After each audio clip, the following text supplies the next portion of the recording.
Hello? Okay, my microphone's working.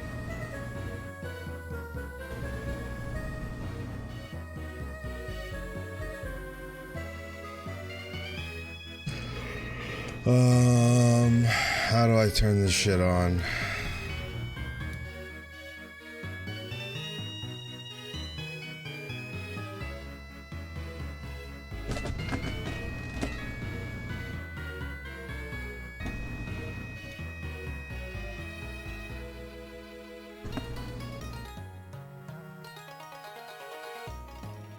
Okay, there. It's alive. It's making mouth noises because Tango's on my chair. The window's closed.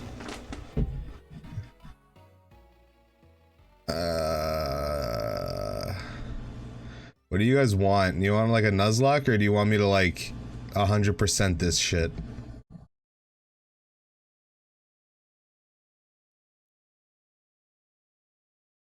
I guess it has a lot of extras.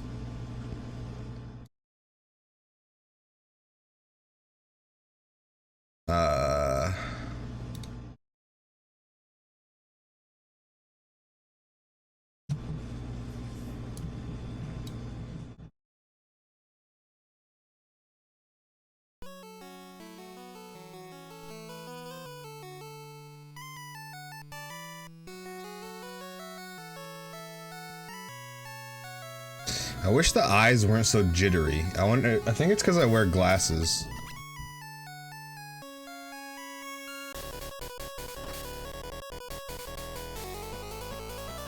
Well, I'm also moving my eyes around, I guess.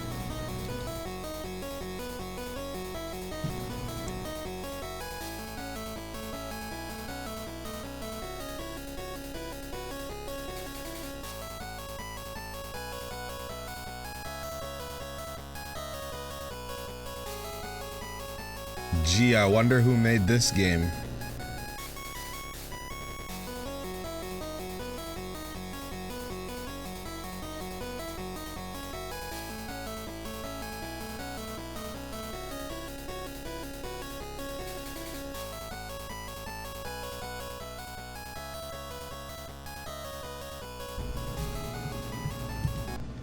Okay, so we gotta decide here.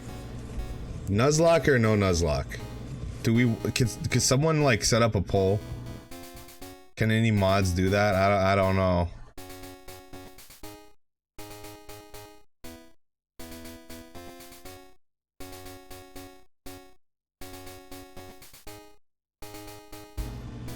I'm not sure how it's done.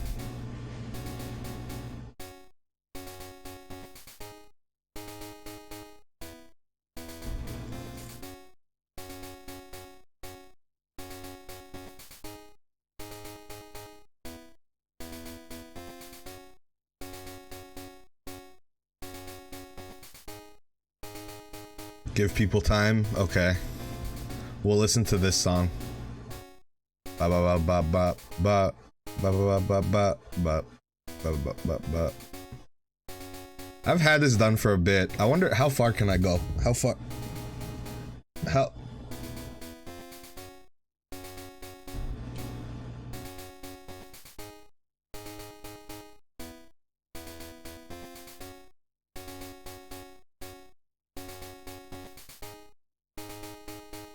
It also has emotes, but there's no point in using them right now.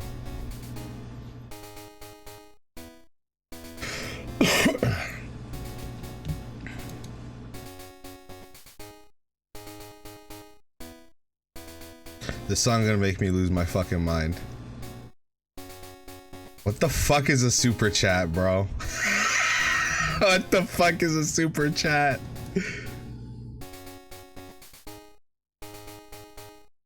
Which one is Wink? Like that? Alright.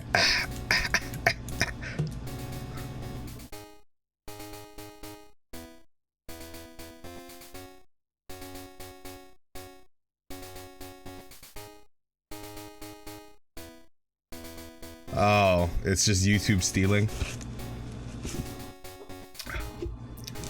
Why does it look like that when I drink out of a straw?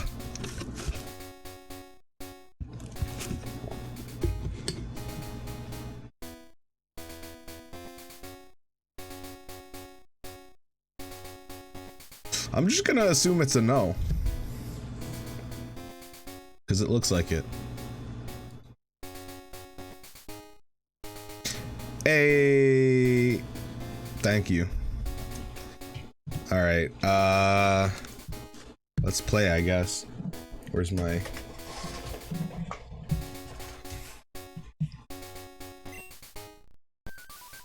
All right, what region do y'all want to start in, Kanto or Johto?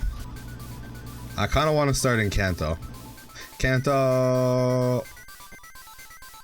Yo, I'm pogging. Look, Kanto. Wait. Oh.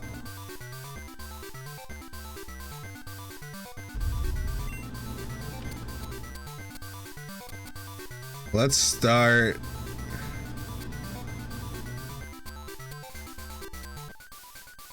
Let's just be safe. Let's be safe. Let's start at Viridian City.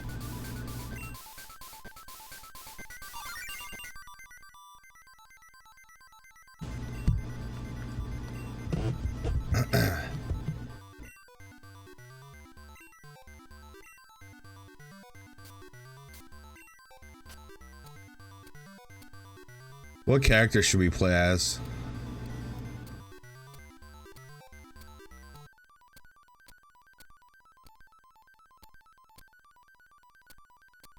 I don't know why yellow's just randomly here.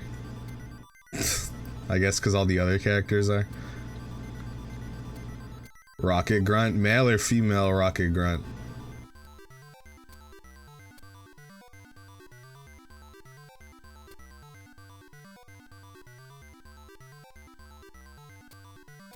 The old female Rocket Grunt sprite made me used to think she had 4 arms. It was weird. Female, okay.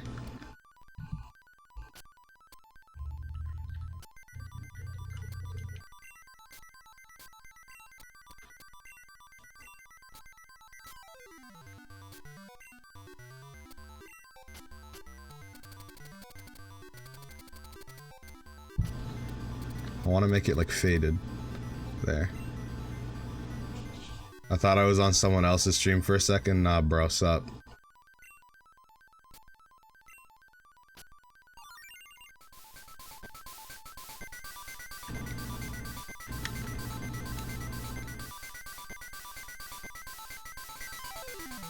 I want something that doesn't burn my eyes. Okay.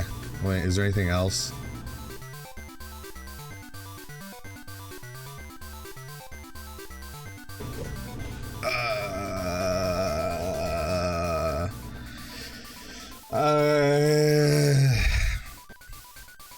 Why does this look like garbage? Yo, whose 12 emote is that? I'm gonna go with the shiny Slowpoke.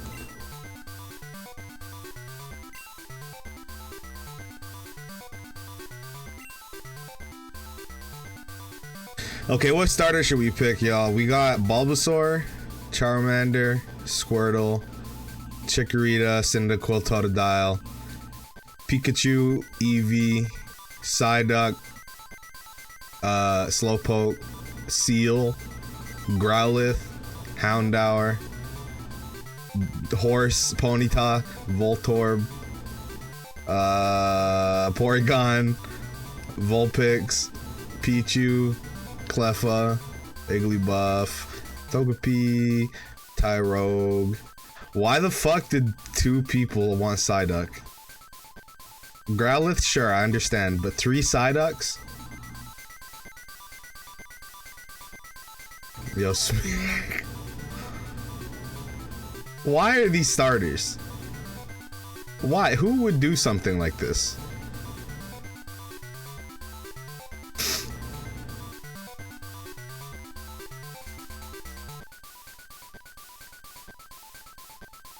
The duck? Should we go with the duck?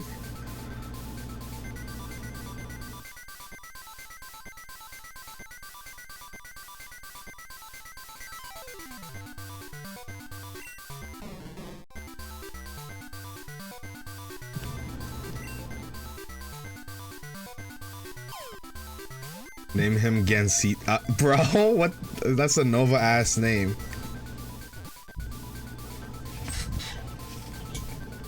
What time is it, actually? 5.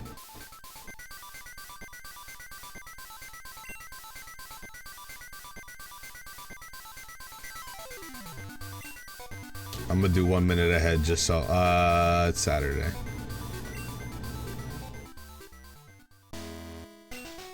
I don't know why did he say it's your pal Shocks? I don't know who this man is. Okay, so this opening is about 33,000 minutes long, and it goes out to everybody that asks what's different, okay? I'm gonna not skip through it. Okay.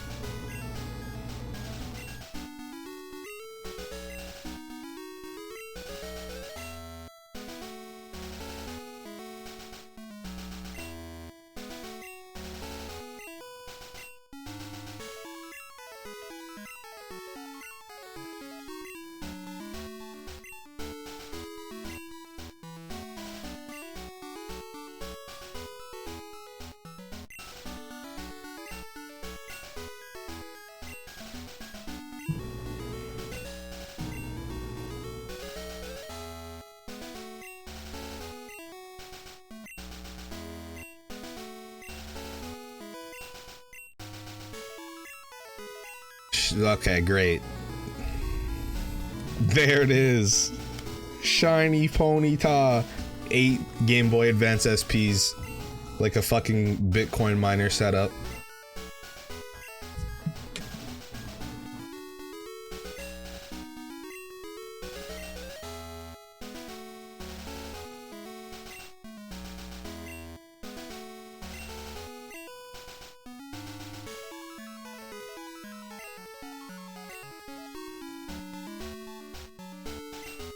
So something really cool about this hack is that it's compatible with everything that exists. Like, I can put these Pokemon through stuff all the way into home. It even works with Pokemon Stadium too. So you could catch whatever you want and it'll, like, you can have Mew and Celebi and it'll be real. See right here, it's saying.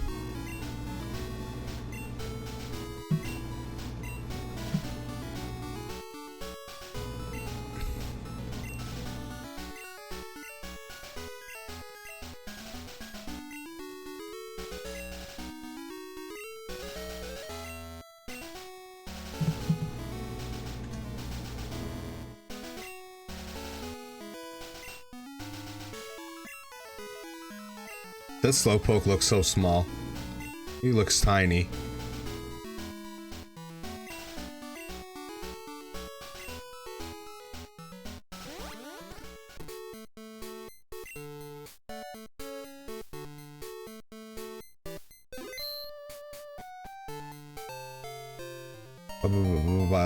Please don't be shitty. Wow, it's almost good.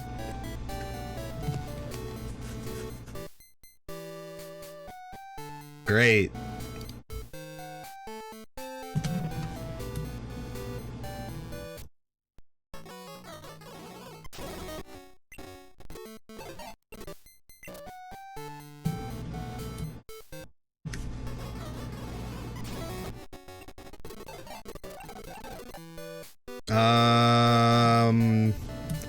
No, I'm not gonna be that picky. Bro, why is it? What am I fucking saying? Holy shit. Oh my god. I'm not gonna reset for too long. Just for long enough.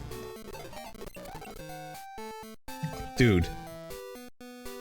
It's like so good every time and then 1.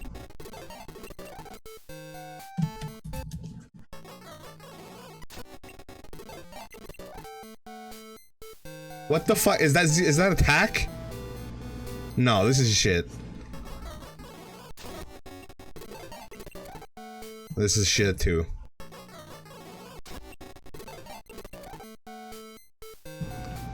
What about this one? Do you guys think I should take this one?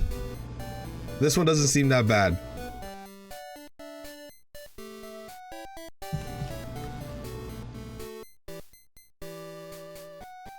It's out of 15.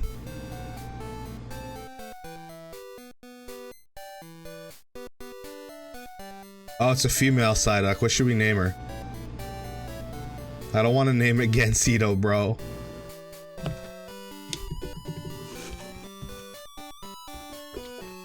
Why is everyone wanting me to name it? I'm not naming it, bro. Okay. If everyone wants fucking Oomphy.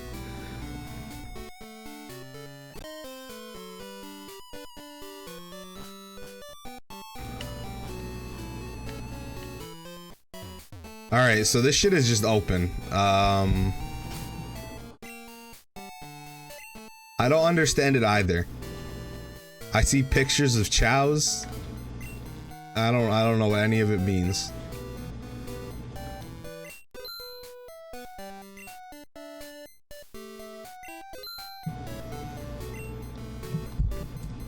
Oh yeah, I see that little Genshin Impact girl.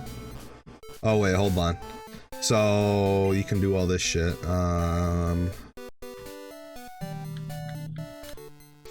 Ooh. Did that hit you guys too? Ooh.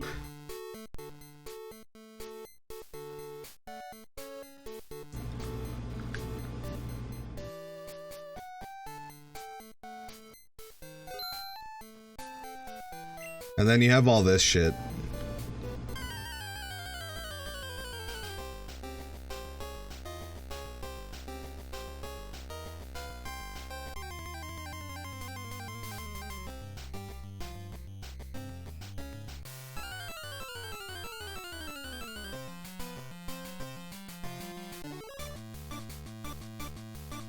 For some reason, Battle Network music is in this too. 'Cause why not?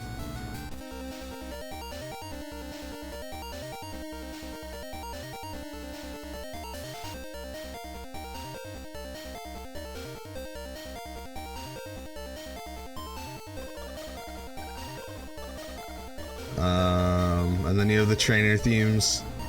Oh, I like this part.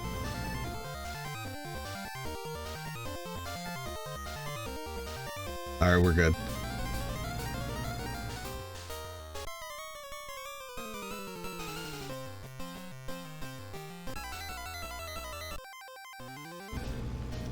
What is this? Oh.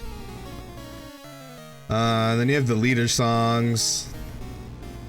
I didn't know Pokemon Go has gym leader music.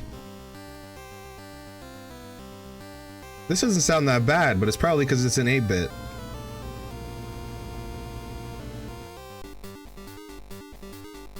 Let's leave this one on, just cuz.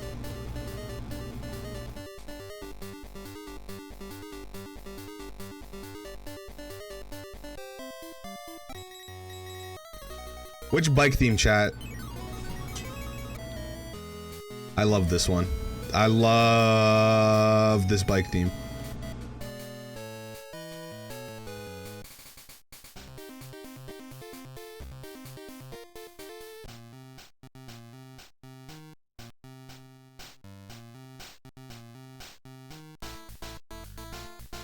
Pizza time. I don't want to use that song because it gets annoying, but it's so funny.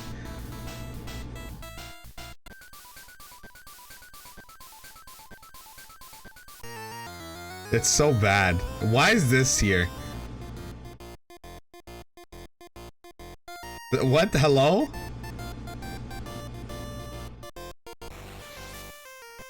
I don't want. Will I get DMCA'd for that? Like, I don't know.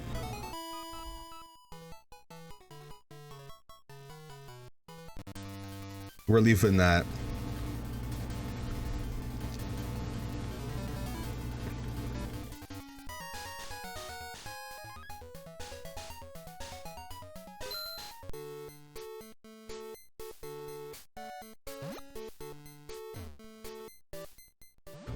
Okay. Am I trying to get this working on my 3DS? You can. There's versions that you can.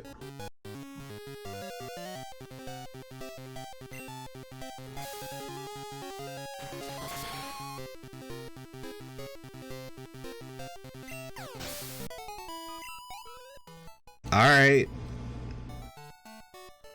We're gonna have to use speed up. What should I do about that? Should we just put music on? Do y'all think I should just put some music? I think I should put some music on.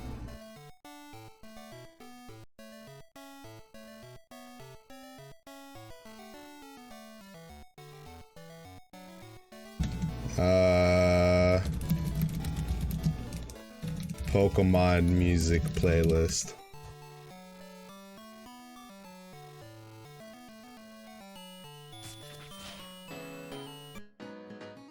This is a good start. Alright, let's speed up for a bit so we can train.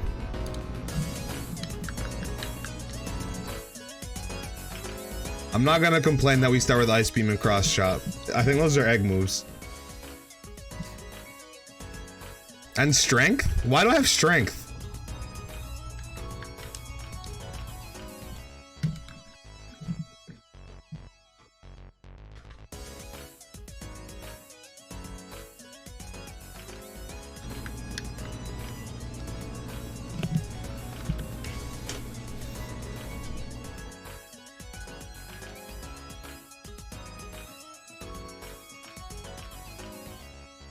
I wonder what Pokemon we should use in this shit.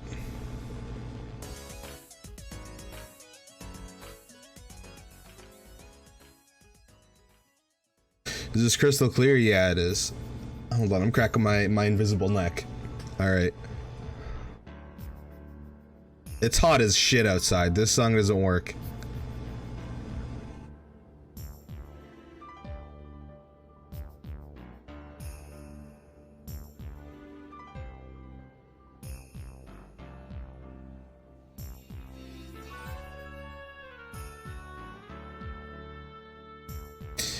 What Pokemon should we use?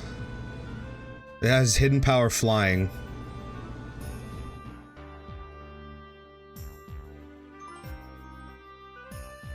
You don't play as Team Rocket. I just pick Team Rocket as my playable character.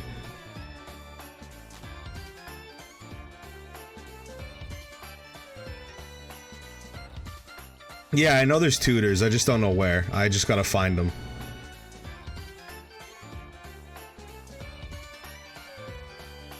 What can I find here? Is Nidoran here? I'd appreciate a nice Nidoran.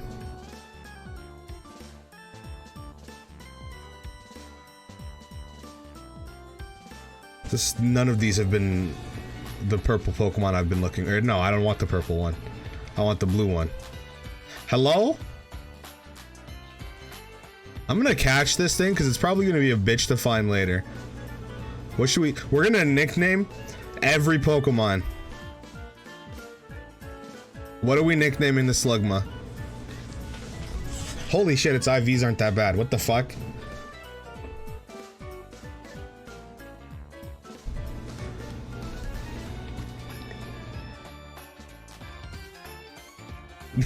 Nuts. Yeah, nuts.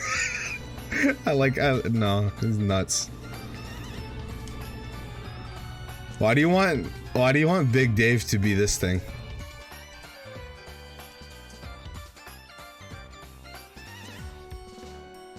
Fuck.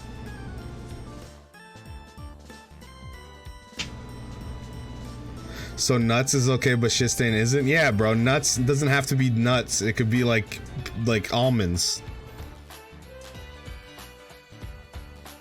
Let's use nuts for now.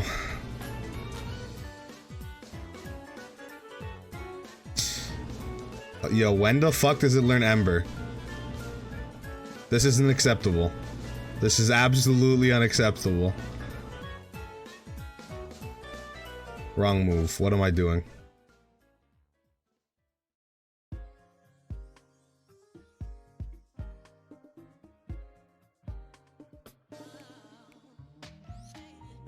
Can I fight this thing? Okay. Oh wait, right. Yeah. So I'm gonna show y'all something so crazy. I forgot about this feature. Thank you. So this is the Pokedex. And we can check its entire learn set. So Smog, it learns Ember at level fucking 8. Rock Throw, Harden, Amnesia, Flamethrower.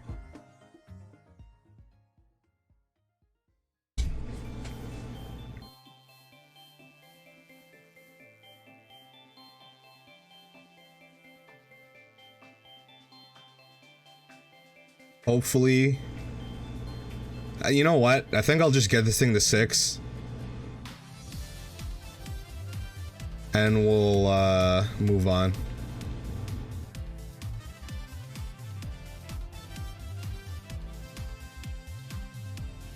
The Pokédex in this is crazy. I mean, I should probably show all the features.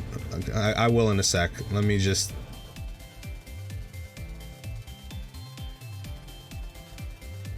Showing off ROM hack features is fun because, I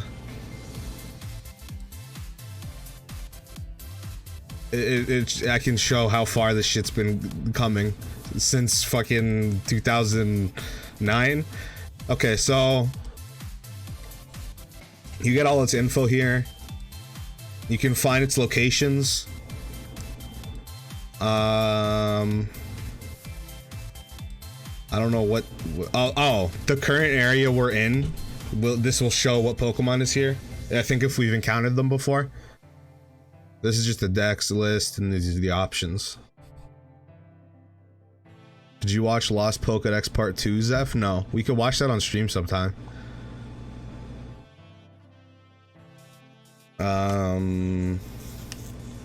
There's something I was gonna do. Oh yeah, something else you could do is this.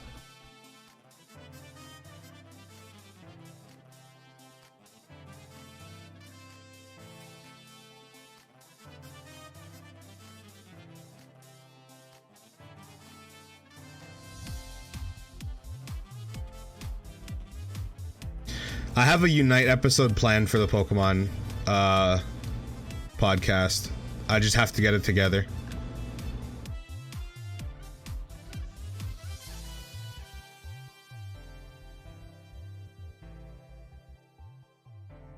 I expected to get consistent news from Diamond and Pearl, so the podcast kind of just, it was, I don't know, it was weird. I've been having ideas for the podcast of where I talk about ROM hacks sort of by myself. And I like go over the whole thing, but like I don't know how to do it. I have to come up with a way.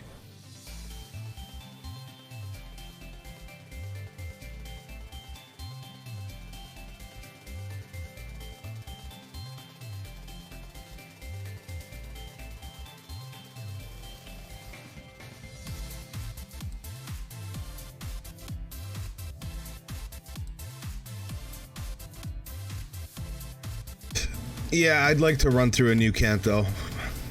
I've had ideas for remaking Kanto, I just don't want to do it.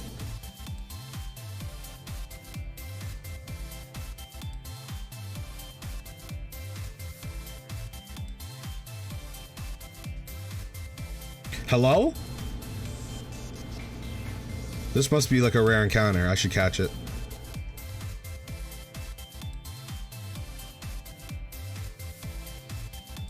Or watch it die to poison. Whichever one happens first. What song is this? This is a remix. I don't want remixes. No one asked for this.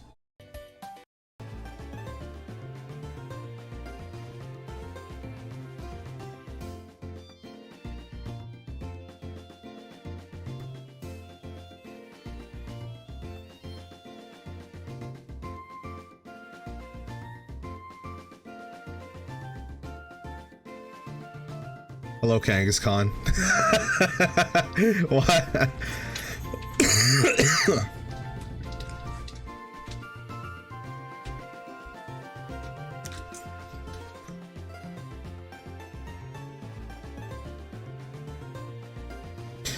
Would you guys be interested in watching that Lost Pokédex shit on stream?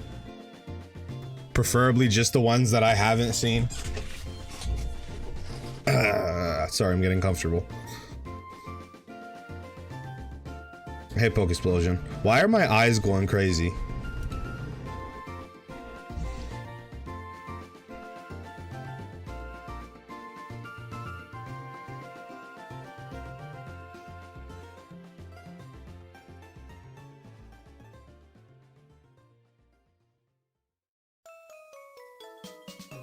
I love this song.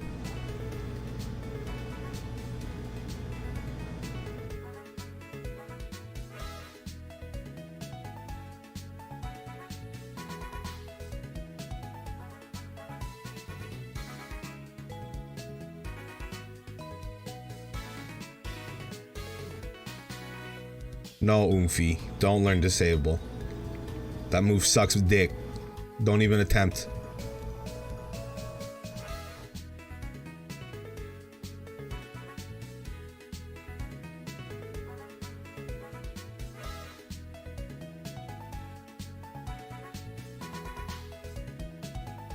Okay, now this thing can fight.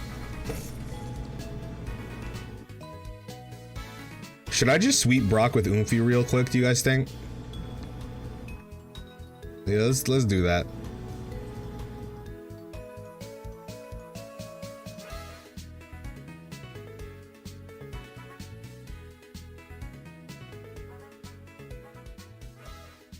Okay, all done.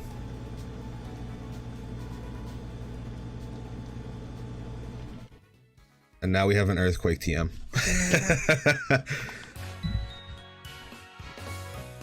So every time you beat a gym, you can talk to the statues to rematch them.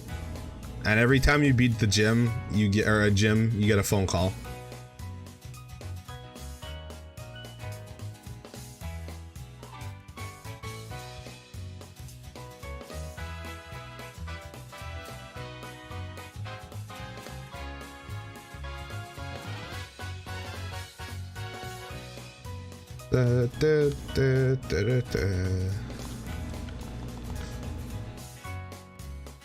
I guess let's make over to Cerulean and then the region will open up and we can do other stuff.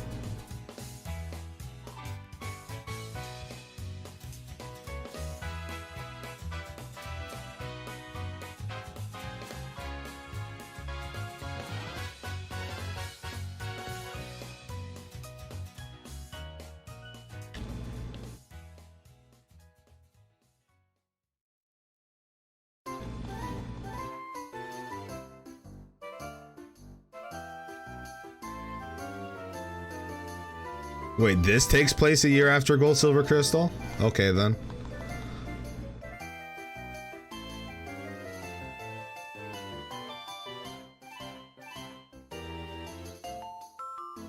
Oh, no trainer here.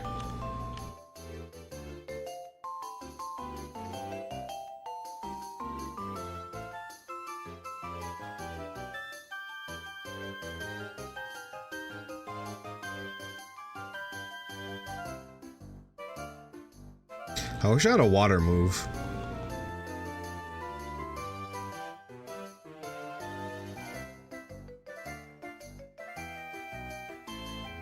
Yeah, for some reason everybody here hung out after beating Brock. I don't know what that was not English. Everybody hung out here after beating Brock. It was just the spot.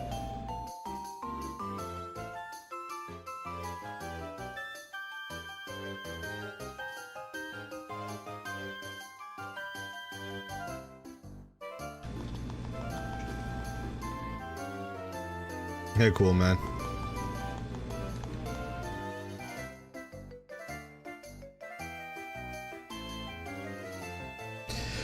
I did not expect to be using a Psyduck and Slugma, but... Alright. Jolteon, hello? Why do you have this?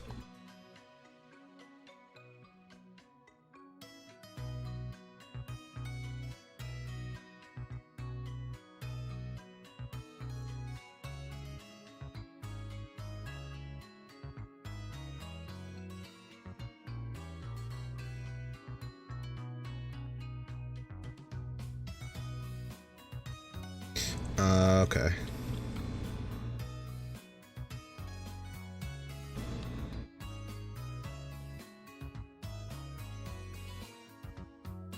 Where the fuck is my water gun TM, bro?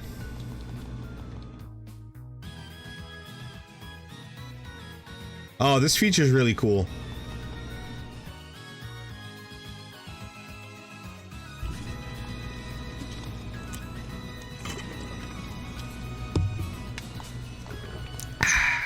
Tasty.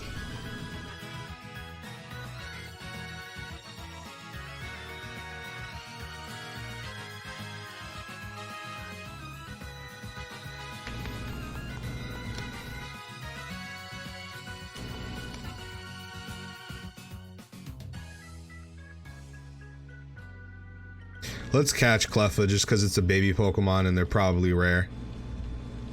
Okay, maybe it's a bitch. Fuck Cleffa.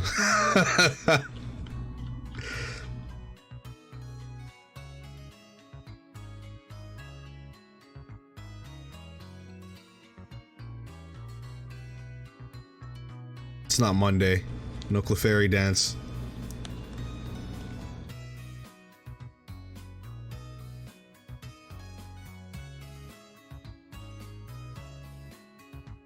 Oh my god, you have 6 Pokemon. For what reason?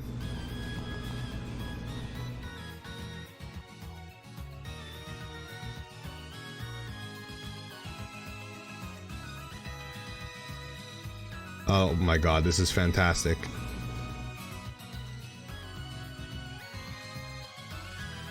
Yeah, I love the Clefairy dance thing.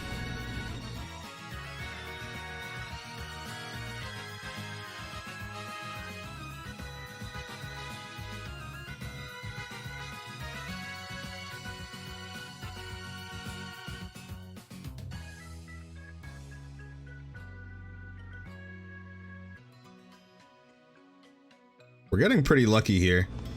Okay, I shouldn't have said shit.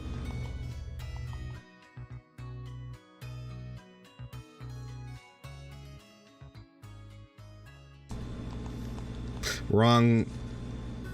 We just lost because of that. Very cool.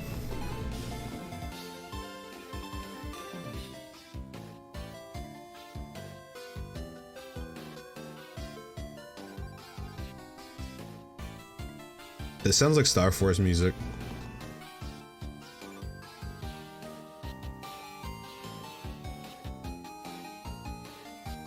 This sounds straight up just start. Hello? What is this?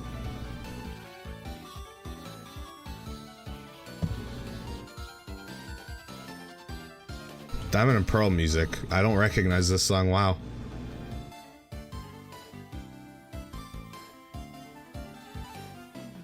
Okay, let's not battle that 6 Pokemon motherfucker.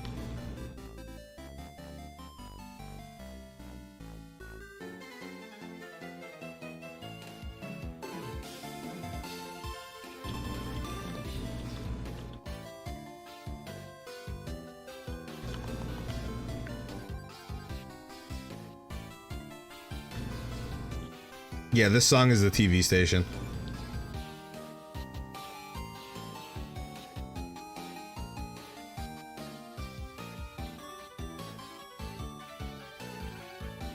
What the fuck? Where?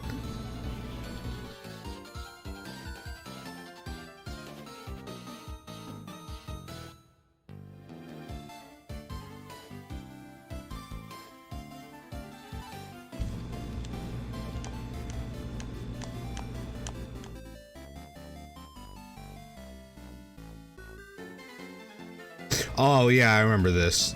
Look, so you can do this now. You can go to Grizz's PC and you can go through the whole move tutor on every Pokemon. Look, Absorb, Acid Armor, Aeroblast, Agility, Amnesia, Ancient Power, Baton Pass. Can anyone learn anything good?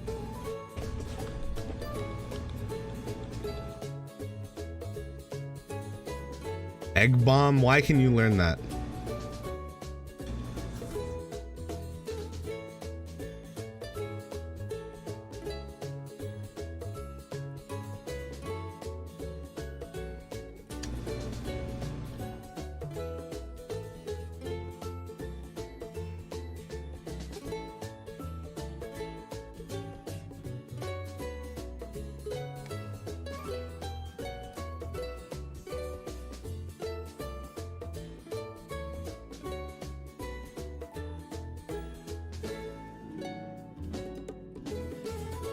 Pain Split might be good, but probably not.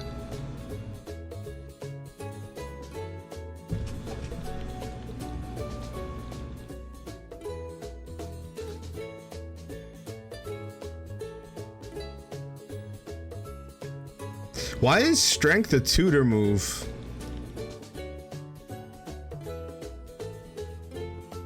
That's so strange.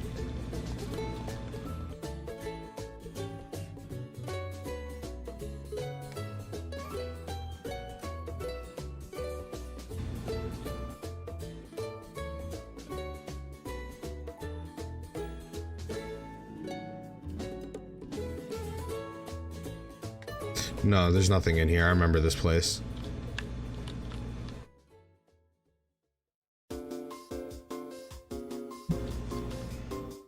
Some trainers have special shinies. The fucking OC people. I think. I'm not sure though. I might be wrong.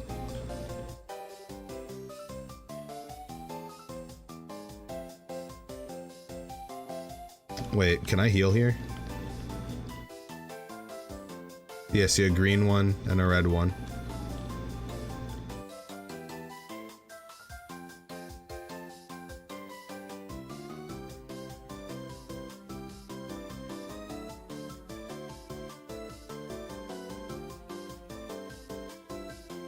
What should we use for our grass type? Because we're gonna need one.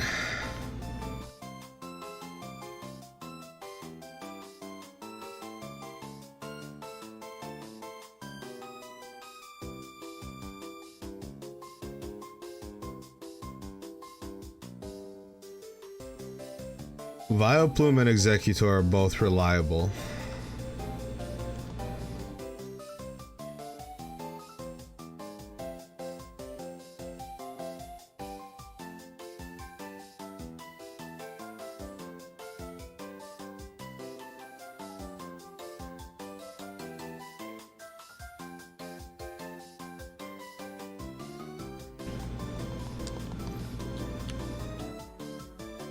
Should we use Executor just because of Egg? Oh shit, there's footprints over there. They're gone.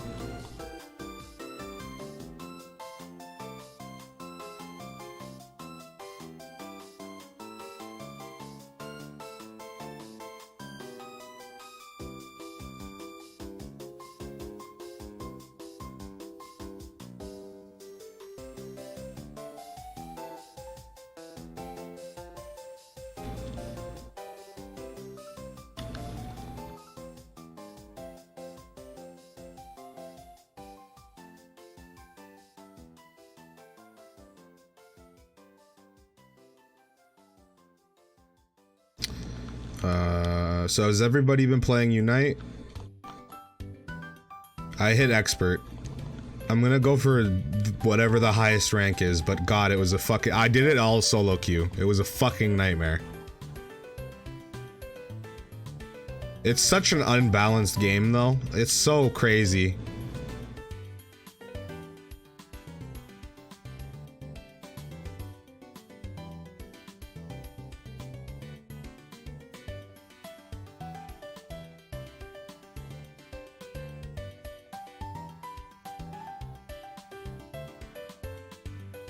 I think Gengar's low-key good in the jungle, but he's good in lane too. A lot of Pokemon can just do whatever. Like Garchomp and Machamp are both capable in the jungle, as well as lane.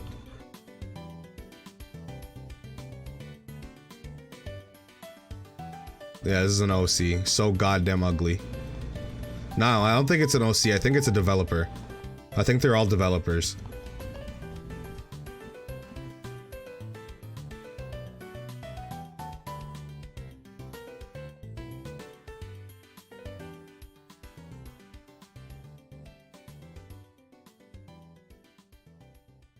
I don't want to be that guy that doesn't know how to play a MOBA. Hey man, nobody that plays the game knows what they're doing.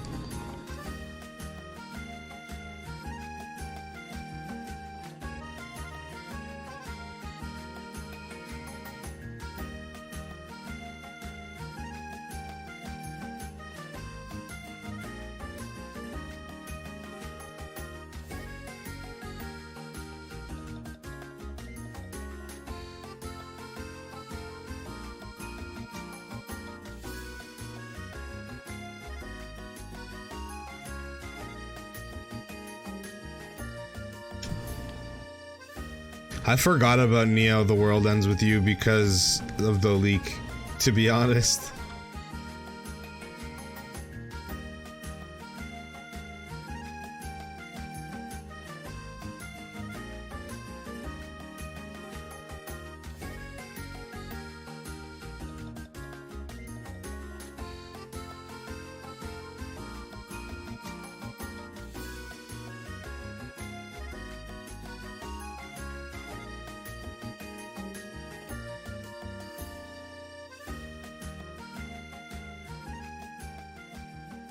No, I didn't watch the anime.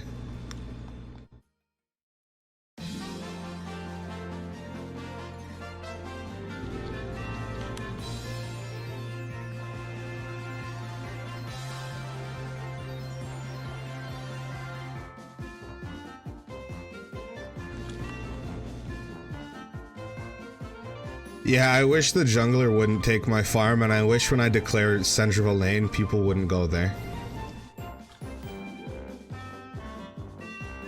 It would be pretty epic.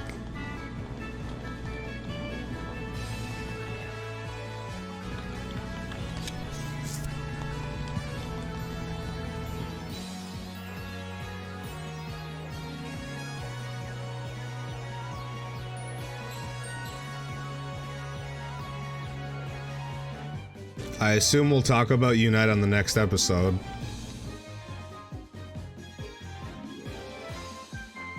Oh, you mean when are we gonna play each other? I don't know. I think it would be unbalanced, maybe. Because some people are casual about it. I'm kind of casual about it. Like, I hit expert, but I was literally just sort of playing. I don't know what's optimal and stuff.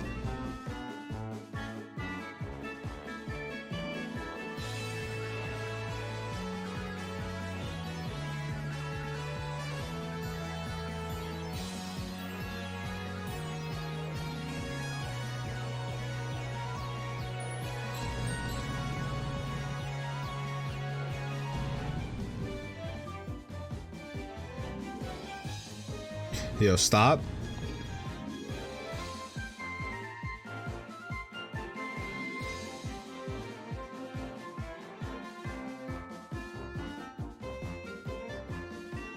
What the fuck?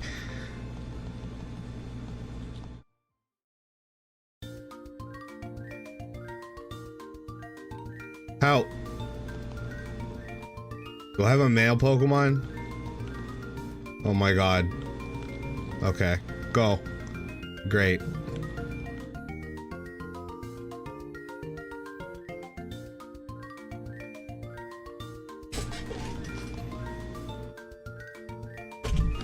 I'm gonna just white out to it. I'm too lazy to walk back to the Pokemon Center. I'm gonna be honest.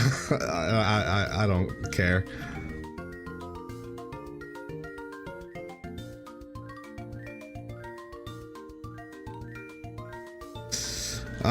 We need to figure out team members.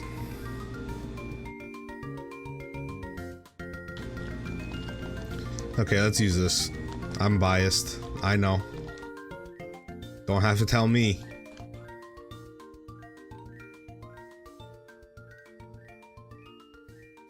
What should we name it? It's actually not that bad. It's not like it's gonna be outspeeding anything.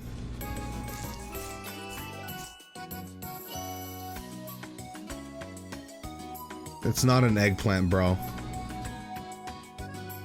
I don't want to use Executor either. I just want to use this one. Salad? I like salad.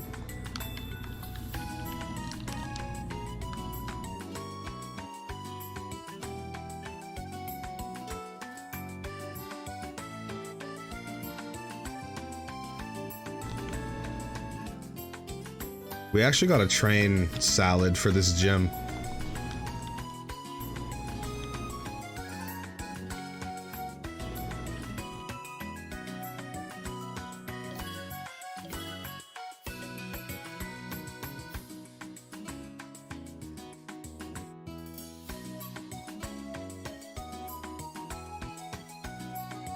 I'm thinking about watching that Pokemon video soon. I don't know though, maybe.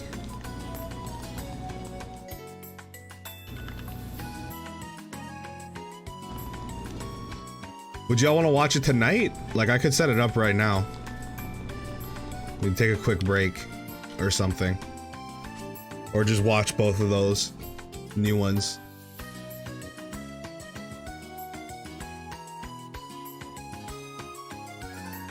Let me set it up.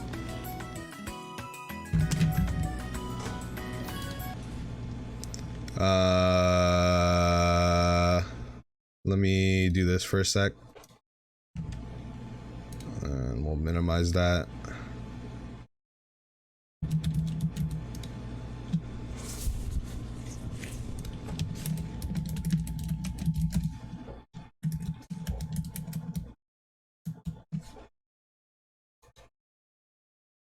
What YouTube page is it on?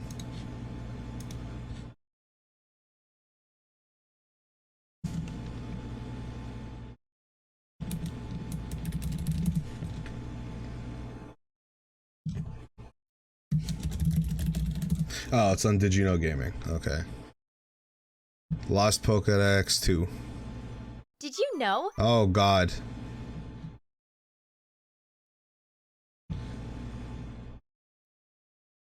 Okay.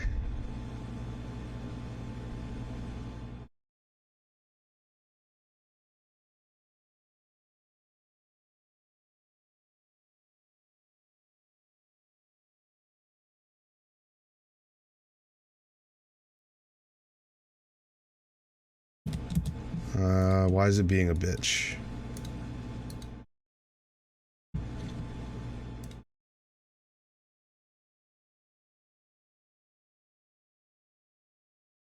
Okay, we're using the ultimate Brave browser, bros. It's the easiest browser to stream with low-key.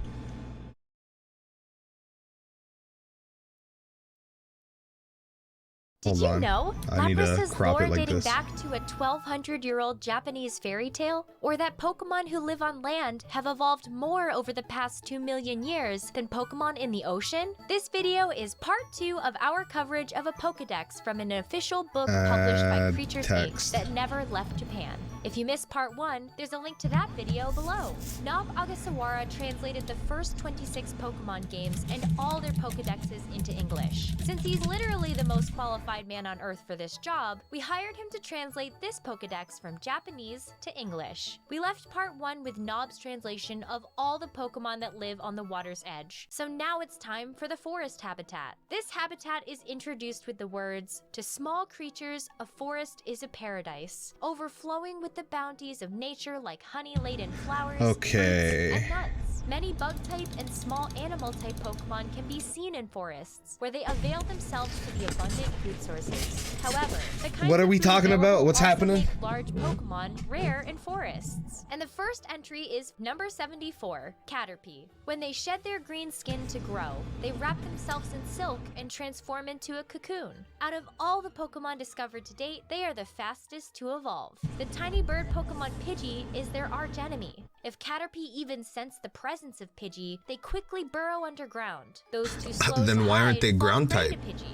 While a forest may appear peaceful, there are harsh rules that dictate the survival of the fittest. Although partially obscured, Korokoro's 8 of Hearts shows Pidgey preying on Caterpie. Throughout this Pokedex, and especially in the forest, we get an impression of Kanto's food chain. Which Pokemon eat plants, which eat real-life animals like plankton and fish, which Pokemon get eaten, and who preys on them. Next up is the rest of the Butterfree line. Number 75, Metapod. Caterpie's evolution. While they are encased in a hard shell, the inside is tender, making them vulnerable to harsh Tender, attacks. bro? Worse, being mid-metamorphosis, they are challenged to move quickly. Number 76, Butterfree. A week to 10 days after evolving, Metapod undergo another evolutionary step. Wait, so it's automatic?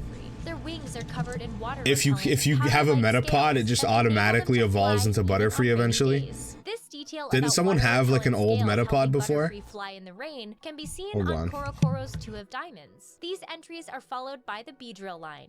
Number 77, Weedle. Common in not only forests, but also grasslands. There is a small, sharp, poison stinger of around 5 centimeters in length on the top of their head. When faced with a foe, they wiggle the stinger for intimidation. They favor food like ginkgo leaves. Number 78, Kakuna. A temporary evolutionary form taken while readying the mature form. In their previous guise as Weedle, they are said to eat many leaves in preparation for assuming this pupal form. They Not are pupil, almost bro. incapable of moving. Number 79, Beedrill. Kakuna's evolution. They may appear in swarms. They buzz around at dizzying speed and jab repeatedly with the venomous stinger on their tail. When they grow and learn Twin Needle, they become untouchable. Number 80. Rattata. Their fangs are long, Becomes sharp, and untouchable. continually It's such a grow shit throughout their Pokemon. life. They gnaw on hard objects to keep the ever-growing fangs workably short. They feast on nuts like walnuts and acorns. They also like processed food like cheese and milk. Rattata have to gnaw on hard objects because just like real-life rodents, their teeth never stop growing. Left unchecked, rodent teeth grow so long they break through the roof of their mouths till they can't eat anymore and eventually die of starvation.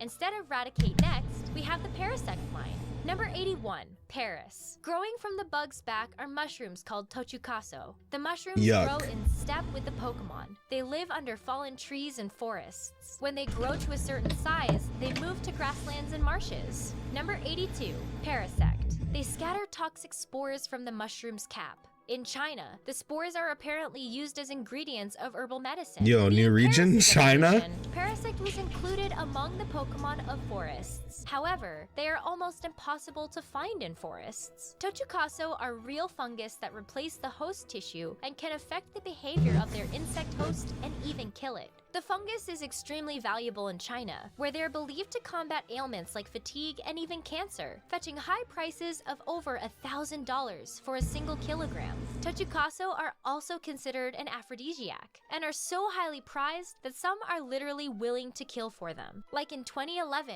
when 19 Nepalese villagers were convicted of murdering several farmers in a fight over... Excuse me, were we talking about Pokemon? By number 83, Venomon. Why did they just slide that in there? Powdery toxic scales. With every flap of their wings, they scatter the scales in clouds. They are said to live in the safari zone. However, they are difficult to find due to their small population. Their larval and pupal stages are shrouded in mystery. And next up is number 84, Raticate. Rattata's evolution. Their rear feet have 3 toes with small webs in between for swimming across rivers. In addition to nuts, naturally, they also swim? feed on fish. This is followed by possibly the most famous Pokemon, number 85, Pikachu. They live in forests where they feed mainly on nuts. They are few in number and challenging to find. There are small electricity-storing pouches on each side of their cheeks that are discharged when endangered. Smart and charming with an affectionate nature, they are the most popular Pokemon among researchers. Pikachu evolved into Raichu, but many trainers prevent evolution because they don't want their Pokemon to change appearance. And here we get some bizarre artwork showing Pikachu strapped down to a table as its voltage is measured through its cheeks. This Pokedex talks a lot about what Pokemon eat, like how Pikachu feasts on nuts. And according to why does everything Mori, feast on nuts? Is one of the most important considerations in a Pokemon's creation. He said, one of the biggest things to decide is what a Pokemon eats. Whether or not we can think of something for a Pokemon to survive on is a huge turning point in the creation of any Pokemon. Okay, that's kind of weird. On inorganic items like Magnemite eat. Yeah. It's the job of Game Freak's creative team to make sure there are proper answers for all these kinds of Pokemon. Ghost-type Pokemon, for example, might feed on the spirit or reap energy from the air around them. Over many interviews, Sugimori's made it clear that all Pokemon have defined food sources baked into their design, whether or not it ends up in the Pokedex. And next, of course, is number 86, Raichu. Their electric strikes can reach 100,000 volts. Unwittingly touching them can cause even Indian elephants to faint. This Pokemon can learn all electric-type moves. There have been no reports of Raichu sightings in forests. This is followed by number 87, Venonat. Their eyes serve as radars that let them stay active in darkness. The eyes also emit beams of light. They have been confirmed to be a bug type. They appear to have the potential for evolution. They appear to be a bug type? Even though they live in the Is that what she said? This Pokedex breaks up several Pokemon families with its numbering system. In most cases, probably for formatting purposes, like how Vulpix and Ninetales balance out the Nidoran pages. But the Venonat family isn't just broken up, it's presented out of order, with Venomoth's entries saying its larvae appear to have an evolution. Shrouded in mystery. Venonat most resembles a real-life flea, but also bears some resemblance to venomous caterpillars that turn into moths, which makes Venonat the larval stage of Venomoth. But compared to real-life moths, they're still missing a pupal form. which is probably why the Pokédex researchers haven't figured out these two Pokémon are related. This Pokédex makes a few references to Gen 1's development, so these entries could be referring to a scrapped middle stage, or it could be hinting at a middle stage Game Freak was considering for Gen 2, the same way Poliwrath's entry hints at a new frog evolution that became Politoed. There's also a popular fan theory that because Butterfree and Venonat bear so many here we go with this shit. Butterfree and Venomoth might have been switched in development, similar to what happened with the Squirtle family, which if true, would explain where the pupil stage went. Unfortunately, all three theories suffer from a lack of evidence, so unless a future leak or developer interview sheds some light on the situation, this missing pupil stage remains as mysterious to us as it is to the researchers who wrote the Pokédex. Next up, we have this gen's serpents. Number 88. Ekans. They flick their tongue about to sense danger in their surroundings. This carnivore swallows all food whole with almost no chewing. They love the eggs of Pidgey and Spearow. Rattata are also preyed upon occasionally. If they swallow a Rattata, they can go without food again for a month. They grow by shedding repeatedly. In the winter, they hibernate in the warm Why is soil Pokemon of so forests. obsessed with food? In the summer, they are also common sights in grasslands. Number 89. Arbok. Ekans evolution. Consequently, this Pokemon is also a venomous serpent. The markings of their belly have the appearance of a frightening face. Timid foes flee at the sight of such a face. They are skilled at using glare that induces paralysis in their foe. If you encounter an Arbok on a path, you should avert your gaze. They are mortal enemies of Raticate. The two Pokemon fight viciously like a viper and a mongoose. Interestingly, the rivalry between Arbok and Raticate didn't see much action throughout the series, so the dynamic She just picked that Raticate up. For Seviper and Zangoose in Generation 3. On this page, Benimaru Ito provides some artwork showing a variety of Arbok belly patterns, which also appeared in the Pokemon Adventures manga, where each pattern has a special strength, like boosted speed and attack stats. Arbok's in-game That would be Pokédex cool entries say if that were the different case. belly markings from area to area, and 6 variations have been confirmed. But unfortunately, the concept for Arbok having different designs in different areas was abandoned after Generation 2. Yeah, Two that's designs shit. appeared in the game's first 2 generations, but instead of introducing more variations, all future games in the series just reused the first 2 over Can and they over. buff The next Arbok? Like, habitat it's is so for the bad. creatures of the seas, with the Pokédex telling us these Pokemon aren't as intelligent and haven't evolved much over the past 2 million years as their land-dwelling counterparts. The book gives us a brief intro to the habitat, saying, "The sea-dwelling Pokemon retain attributes from ancient times. They do so because the underwater environments have not undergone major changes. The seas are also more amenable to life than on land, so there was little need for marine Pokemon to evolve. With some exceptions, there are no highly intelligent Pokemon in the seas." Are The you first serious? Pokemon for this habitat is So number all 9, sea Gyarados. Pokemon in at least Extremely Generation vicious 1 and are violent. stupid. They completely incinerate all For the matter most with part. hyper beam fired from their mouth. They apparently I assume, live like, on the Dugong is seafloor smart. and in deep water.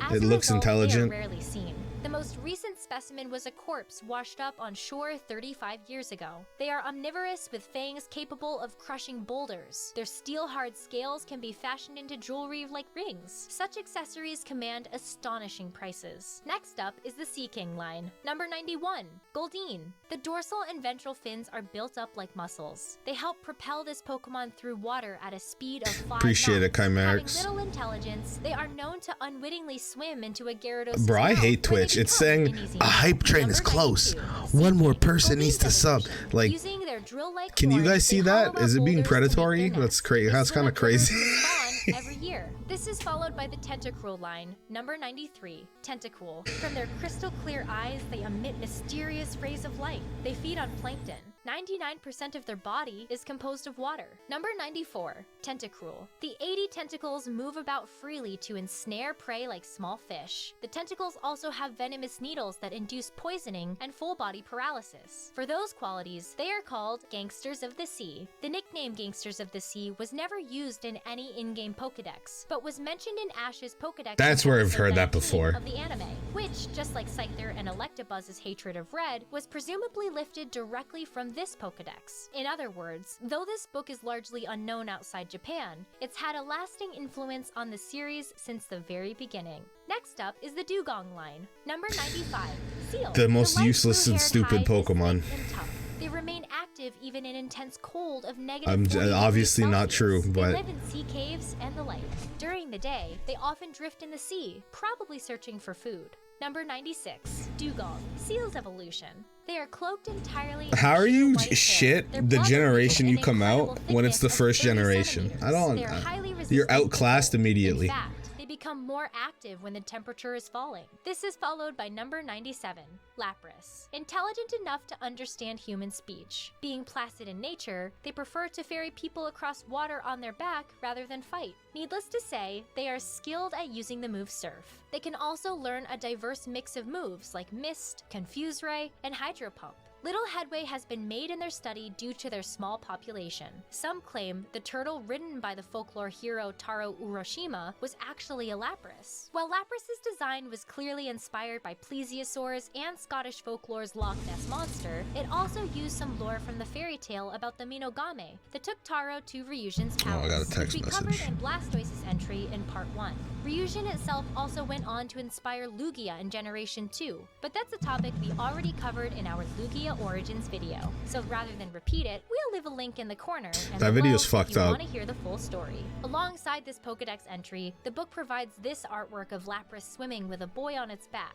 According to Sugimori, Lapras was one of the first Pokemon ever created. It can be seen in some of the earliest Pokemon concept art, and in a That's so July ugly 2000 looking. interview, Why would he you put the explained horn that there? Originally, Pokemon were made to serve specific functions, like Rhydon being used to carry things on land, Lapras for ferrying people across the ocean, and Clefairy being a cute pet. Next up is the Cloyster line. Number 98, Shelder. Encased within a shell that is harder than diamond. The body inside, however, is surprisingly tender. They are good with the move Clamp, which squeezes the enemy between the shell halves. Number 99, Cloyster. Said to be Shelder's evolution. The shell is extremely durable. Even a direct hit from a napalm bomb can't destroy it. The shell opens only when Except for attacked. Cloyster. Their spike cannon, which repeatedly Cloyster's stabs the foe with first spikes, Pokemon is that made devastating. Smogon kneel. This entry They implies said that enough. not only were napalm bombs used in this They universe, couldn't handle it. perhaps in the They couldn't warring handle back Cloyster. games, but that someone actually witnessed a Cloyster surviving one of these napalm bombings. There's various hints scattered across the series referring to a recent war. Yeah, why are they Surge says napalm electric bombing? Pokemon saved him during the war, and a journal in the Vermilion Pokemon Center saying he was a pilot back home in America. More conspiracy theory-minded fans also point out that Red's dad is MIA, and Blue seemingly has no parents at all. This entry's reference to napalm bombs adds one more piece to the puzzle, as does Coughing's entry that we'll get to later. Next up is number 100, Poliwag. The slick black skin is thin and damp. A portion of their internal organs can be seen. Yeah, as oh yeah, you guys They can remember be when Poliwag categorized was as like relatives actually of black? tadpoles. This entry And tells us that it Poliwag slowly and became tadpoles blue over evolved the from a years? common ancestor, or It was possibly black from in one like Gen another. 1, According to 2, Satoshi and Tajiri, 3, the right? iconic swirl on No, Poliwag's in Gen belly 3 is when it modeled became blue. after the intestinal tracts of the tadpoles he fished for as a kid, which means the black swirl is actually poop traveling through its digestive system. It's Tajiri's favorite Pokemon, and the book features this photo of him saying, "I want to snuggle Poliwag." And we continue the line What a with weirdo. number 101, Poliwhirl. Poliwag's evolution. While tadpoles grow into frogs, Poliwag remained in the tadpole form and grew muscular to end up as Poliwhirl. While their legs are well developed for life on land, they appear to prefer life in water. This page provides a diagram of Poliwhirl's insides, provided to the researchers by Sub-vanilla. Professor Oak, which means he's been dissecting frog Pokemon in his laboratory. If you've ever wondered how many toes Poliwhirl has, or where its mouth is, here's your answer. And finally, there's number 102, Poliwrath. They are strong swimmers capable of multiple styles, including the crawl and butterfly. Even Olympic swimmers are no match for their speed. However, it appears their muscles develop. I'd have the Ghastly thing on right now, but it would take up space. Running. While they are thought to be Poliwhirl's evolution, they Just so remain in everyone tadpole knows. form. It remains to be seen if they will evolve further into frog form. Further research is awaited. This reference to a further evolution into a frog is a tease for Politoed in Gold and Silver. Leaks in recent years have revealed several Politoed designs developed. That second one is so bad. Production. God. So even though they knew there'd be a new frog evolution in early 1996, they hadn't decided what it would actually look like. And they might not have decided how it would evolve either, as this entry makes it sound like Politoed evolved from Poliwrath. A few months later, Tajiri sat down for an interview with Korokoro, where he hinted that Politoed would evolve directly from Poliwag. In the final game, Politoed branched off from Poliwhirl when traded with a King's Rock, a nod to an early Poliwrath design. It would have made that more wore sense for a crown. Now we Poliwag to move on directly. the That would have been Seadra cool. line. Number 103, Horsey. They keep balance using their spirally coiled tail. When they sense danger, they may spit black ink. Every spring, the females each lay several thousand eggs on seaweed, but most end up as Goldeen bait. Rare among Pokemon, the males raise the young. Number 104, Seadra. Horsey's evolution. Their nature turns vicious from evolving. Carelessly trying to touch them can result in punctures from the spikes growing all over their body. The intense pain can cause fainting. This is followed by number 105, Magikarp. Virtually hopeless in terms of power and speed. If anything were to happen, It's fast, they though. immediately use Splash. Isn't and Magikarp flop like out. actually kind of They're quick? The world's weakest and most pathetic Pokemon. However, the most recent studies made an incredible discovery. Dragon cells were found in Magikarp's body. Anticipation runs high for deeper studies. Along with the Venonat family, Magikarp and Gyarados are the only evolutionary line in this dex numbered in reverse. These videos translating the Pokedex comprises 46 of the book's 143 pages, but in its entirety, the book is technically a strategy guide. For example, one section shows watercolor maps of the entire Kanto region, complete with encounter rate percentages I love that. and a step-by-step walkthrough of the entire game. So it's strange that the book goes out of its way to hide facts from its readers, like Magikarp evolving into Gyarados. It might have been written this way to prevent spoilers, though that runs counter to the entire premise of a strategy guide. Or it might have just been flavor text. Maybe someday a beta leak will reveal these anomalies were a reference to the game's development. Yo, But as level of the making of 56 this Dragon video, Rage. why only these two families got this treatment is a bit of a mystery. And now on to the next habitat. Pokemon Let's Go of is the so fun. skies, with an intro that says, because flying Pokemon must spot their food from up high, their eyesight is acutely developed. Many are good, doting parents. They fly to forests, grasslands, and the seas to capture bugs and fish that they deliver to their beloved chicks awaiting their return in nests on trees. This overview leads into the Pidgeot line. Number 106. Pidgey. They do not like to fight. If surrounded, they scatter sand to blind their foes and make their getaway. They hide among trees and tall grass, when feeding on small bugs and the like. While they feast on Caterpie and Weedle, they oddly ignore Venonat. Number 107. Pidgeotto. Pidgey's evolution. They dive from an altitude of 800 meters to capture prey. The claws on their feet are powerfully developed. They have no trouble carrying. I would love another Gen 4 weighing remake trailer 25 kilograms anytime to their now. nest 100 kilometers away. Number 108. Pidgeot. They fly around at Mach 2 speed at 1200 meters altitude. If they encounter a foe while on the ground, they spread their Pidgeot's so gorgeous cool. wings for intimidation. Their search for food leads them to even the seas, where they make easy prey of meaninglessly splashing Magikarp. It goes without saying that they are the evolution of Pidgeotto. Mach 2 is about 2,470 kilometers an hour, making Pidgeot the second fastest Pokemon in Kanto. That's a Only about lie. 1% That's a slower than lie. Dragon. The example of Pidgeot preying on Magikarp can be found in new Pokemon Snap, which initially shocked some fans. Next up is the Fearow line. Number 109, Spearow. Compared with Pidgey, they are much more aggressive. They mainly search for prey among tall grass, where they can be seen busily flitting about. While they have little power, they learn the rare mirror move. Number 110.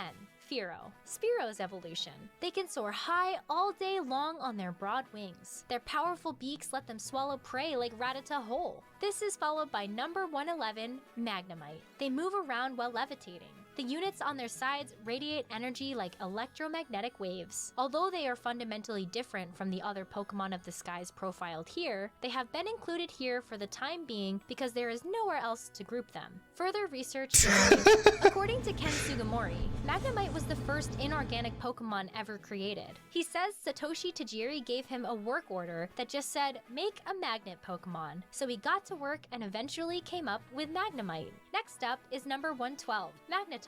Magnemite's evolution. What keeps this Pokemon levitating is unknown for now. Formed by multiple Magnemites, It's unknown. together, they discharge Even though it has intense two magnetic giant rays and high magnets. voltage power. These are followed by Well, number no, actually 113, 6. Doduo, a two-headed Pokemon discovered 3 years ago. They are probably a mutation. They appear to dislike flying. They seem to be much better at running based on their 100 kilometers per hour speed. In the near future, it is feared their wings will devolve and rob them of their ability to fly. You can't see them, but Doduo does have wings. Pokemon Yellow's Pokédex even says its short wings make flying difficult. What? Apparently, the researchers who wrote this entry fear that evolution will eventually remove their wings altogether, similar to how Zubat lost its eyes. The book provides this artwork explaining that both Doduo's heads have to work together to be able to function. Next up is number 114, Dodrio, Doduo's evolution. A rare species that is hardly ever found. Their 3 heads express the emotions joy, sadness, and anger. Some historians have sworn that in ancient times there was a religion that thrived deep in Central and South America which revered Dodrio as their symbol. We dug deep, but couldn't find any evidence of Central or South American gods that resemble Dodrio. But it does bear a resemblance to South America's largest bird, the Rhea americana, which gets its name from the Greek goddess Rhea, the daughter of Earth goddess Gaia and the sky god Uranus. She's known in early tradition as the Mother of Gods, and it's possible the Rhea americana was combined with the concept of the triple deity, like Christianity's Father, Son, and Holy Ghost. But that's all just speculation on our part, and we can't say with certainty that's what the developers were thinking when they identified What the fuck do you Dodrio even as do the if you have a symbol of Dodrio on your American roof in the religion. morning? This is followed by number What 115, like can you go out for the are you stuck inside? their nest when walking. A recent study also revealed the stalk to be also food for emergencies. Several years ago, the mass media reported on the deliciousness of cooking Farfetch'd with their stalk. This news spread nationwide, resulting in a massive decline in their population. As we explained in part 1, Japan's CoroCoro Comics included a set of cutout playing cards in a late 1996 issue. The card set's 10 of Diamonds has an illustration of Farfetch'd escaping someone's kitchen. Humans eating Farfetch'd may sound barbaric to some fans, but the concept is actually baked into its design.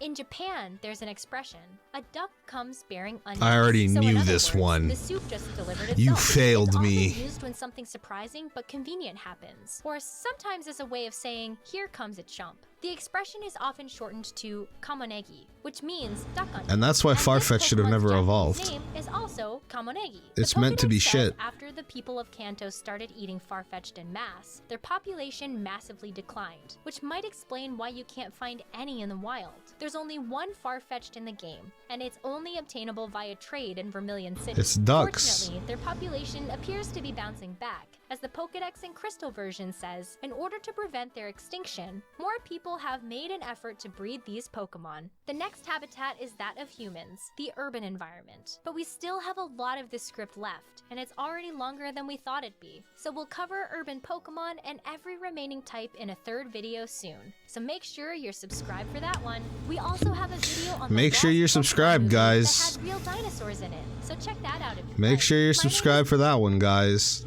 Did you know that Gengar literally murders people? Or that What the Dratini fuck? was the first legendary Pokemon discovered? This video is part 3 of our coverage of a Pokédex from an official book published by Creatures Inc. that never left Japan. If you missed parts 1 and 2, there's a link to those videos below. We left part 2 off with all the Pokemon of the skies, so now it's time for Pokemon that live in urban environments. This habitat's introduction says, it is sad to say, but the Pokemon that live in urban settings are strongly affected by effluents from factories, sewage, and other pollutants. In general, there are many filthy Pokemon, but they are guilty of nothing. Instead, we should be thankful to them. They serve as mirrors that reflect how our ways of life affect the world around us. This is appropriately followed by the Muck line. Number 116, Grimer. X-rays from the moon transformed toxic sludge into Grimer. They love to eat filthy things. When first discovered, their appearances were limited to empty lots behind factories and so on. However, they have become progressively bolder in the places they appear. Number 117, Muck.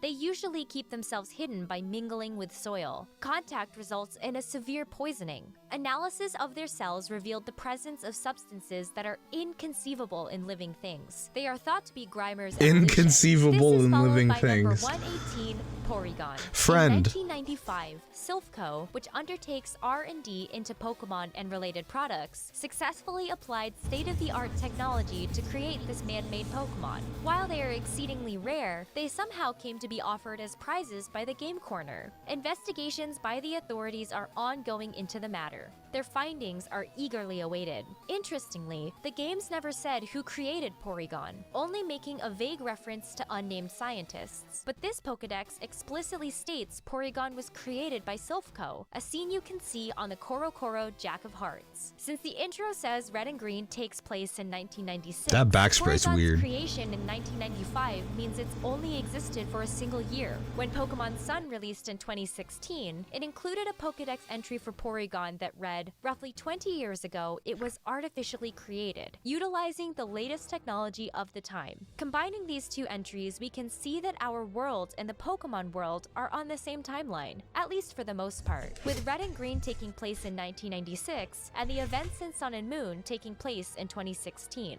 Next up is number 119, coughing. The thin-skinned, balloon-like body is filled with a powerfully toxic gas. Getting too close to this foul-smelling Pokemon makes eyes flood with tears. First discovered in a munitions factory, their habitat has been growing in recent years. Coughing's discovery in a munitions factory and Cloyster surviving a napalm bombing tells us just a little bit more about how the Pokemon Yeah, lore did was Cloyster fought. survive a The fatal napalm recent bombing by years accident? also revealed a trainer type called Soldiers, who were used in Gold and Silver's development, but ended up being cut before the games were finished. This is followed by number 120, wheezing. While very rare, mutations can result in coughing twins that are joined together. The lab is developing a medicine for bleaching the toxicity out of wheezing. Next up is number 121, Voltorb, a completely enigmatic creature. They generate an unpleasant buzzing noise. While many live in power plants, etc., they appear to have spread to towns in recent years by traveling on power lines. They possess electric-type moves. Like They are fucking reckless Mario and in prone to Odyssey? How do they exploding do without that? warning. Voltorb spreading from power plants to towns through power lines can be seen on Korokoro's This doesn't explain Although anything. they mostly live in power plants, the in-game dex makes it clear Voltorb was first discovered at a company that manufactures Pokeballs, and vaguely hints there must be some connection. This is likely because Voltorb is based on Tsukumogami, tools from Japanese folklore that came to life and became self-aware on their 100th birthday. As we mentioned in part 1, the book says Pokeballs were invented around 1925, so it seems Voltorb isn't actually a 100-year-old Pokeball. But the Tsukumogami inspiration appears to be hinted by the fact the in-game Pokedex lists Voltorb as Pokemon number 100. This is followed by number 122, Electrode, Voltorb's evolution. Because they explode at the slightest provocation, they are feared with the nickname Bomb Ball. Next up is the Gengar line. Number bomb ball. 123, Ghastly, a life form composed of a diffuse gaseous matter. Even an Indian elephant would fall in 2 seconds if enveloped. Why in are they gas, torturing spreading Indian the elephants? space around this Pokemon. Some theories claim they are photochemical smog come to life, while others claim they are extra-dimensional beings. The answer remains unknown. For the time being, our study group adopted the former theory and included them among the Pokemon of towns. Raichu and Ghastly's entries in this Pokedex and the games both say they can knock out an Indian elephant. Several entries talk about Pokemon eating real-life animals, but besides Indian elephants, no mention of knocking them out. These references might be leftovers from an elephant Pokemon scrapped in development, whose beta sprite was revealed in Satoshi Tajiri's Oh yeah, this biographical thing looks manga. cool. It's possible Raichu and Ghastly's entries originally said they could knock out this lost elephant Pokemon. Then after it got cut, the text was altered. Next up is number 124, Haunter, Ghastly's evolution. They learn moves like Dream Eater and Psychic. It is said that if you feel as though you are being watched in a dark place with no one else around, there is a Haunter lurking. This is followed by number 125, Gengar, thought to be Haunter's evolution from the moves they learn and their physical attributes. But the hypothesis is yet to be proven. They are said to emerge from darkness to kill people who become lost on mountains. What the There are fuck? shrines honoring Gengar on several mountains. That's right, Gengar literally murders people. No. The book shows some art of Gengar What the fuck is emerging this from the art? darkness seconds before robbing a man of his life. Hello? This is what Sugimori Who meant drew when he that? said ghost Pokemon feed on the spirit. Interestingly, Kanto's ghosts are classified as urban Pokemon instead of the next classification, which is the enigmatic Pokemon. Its introduction says precognition, telekinesis, X-ray vision, and on and on. There are paranormal phenomena that sadly defy explanation using the scientific knowledge we have now. And in the world of Pokemon that we study and analyze, there are paranormal Pokemon that possess otherworldly powers. They remain yet unsolved enigmas. Here we share what we have learned so far.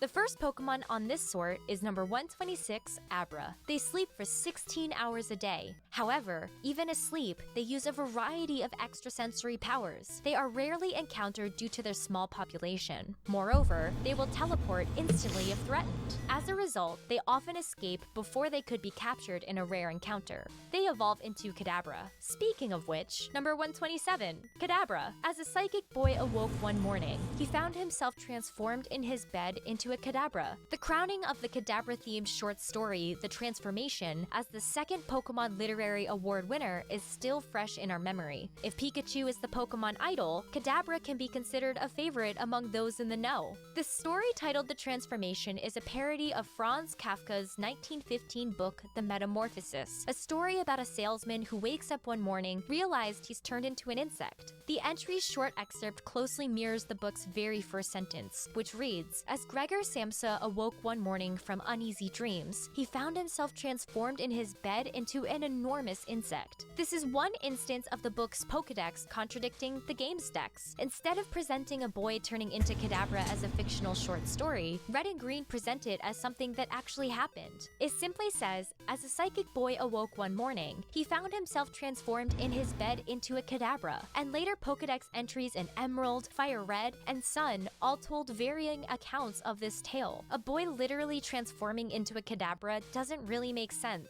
even in the Pokemon universe, so it seems likely the story was meant as fiction from the very beginning, and possibly shortened to fit into the in-game Pokédex's single screen. But this is just one interpretation, You don't say. as there's various ways you could rationalize the contradiction. Whether or not it's meant to have actually occurred, Korokoro's Eight of Clubs provides artwork for what it would have looked like. Next up is number 128, Alakazam. Disdainful of physical attacks, they adeptly wield extrasensory powers to defeat their foes. While they are believed to be Kadabra's evolution, no one has proven it conclusively. In battle, Alakazam remains expressionless throughout. Next up is the Clefable line. Number 129, Clefairy. Popular as pets for their adorable appearance, they are surprisingly well liked by not only people, but even by their fellow Pokemon. However, they are also few. They have only been captured in the caves of Mount Moon. Clefairy is best at using the move Metronome, which triggers a random move from many choices. Occasionally, they startle themselves by loosing a powerful move that doesn't suit their cute appearance. Number 130, Clefable. Neither Clefairy nor Clefable used to look so much more like a monster,